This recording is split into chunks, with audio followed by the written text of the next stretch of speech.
Hello guys! Welcome back to my channel. For today's video is magluto po tayo ng papaya curry guys. Ayan. Mayroon tayong naka-slice na onion, garlic,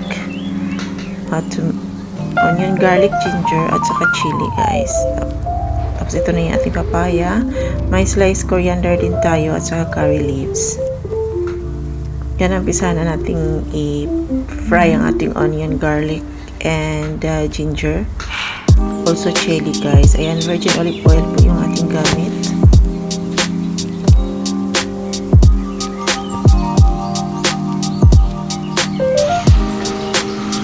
Ayan, isa lang po natin hanggang sa mag-brown yung ating sibuyas guys.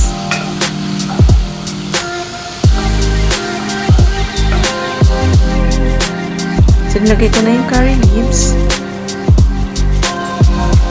Gusto natin yung amoy ng curry leaves guys.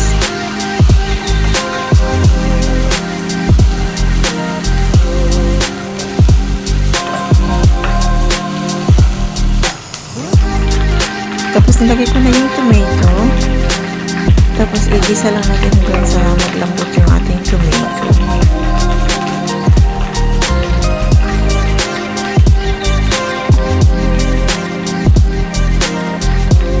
Lagyan ko na siya ng curry powder,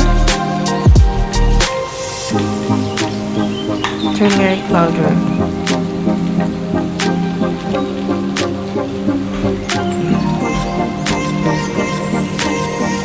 and black pepper.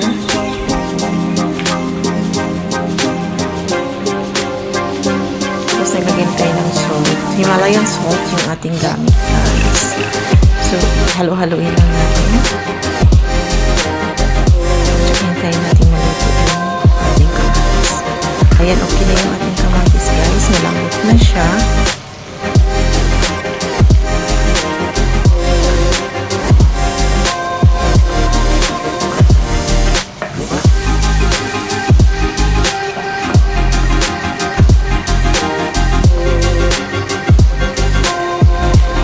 Tapos ilagay na natin yung ating papaya.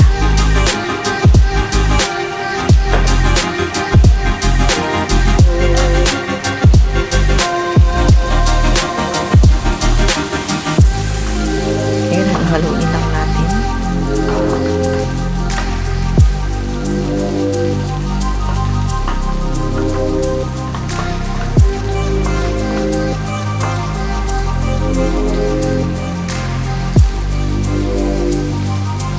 Tapos maglagay tayo ng isang basong tubig guys para pangpalambot ng ating papaya. Yan, pakuluin lang natin yan hanggang sa lumambot yung papaya.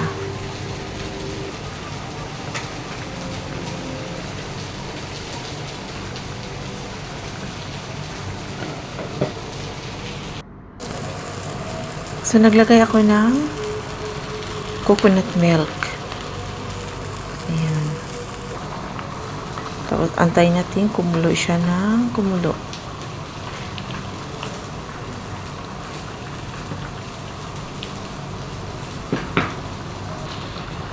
So, naglagay ako ng coriander leaves. Yan, okay na po yung ating papaya guys. Curry papaya. Yun.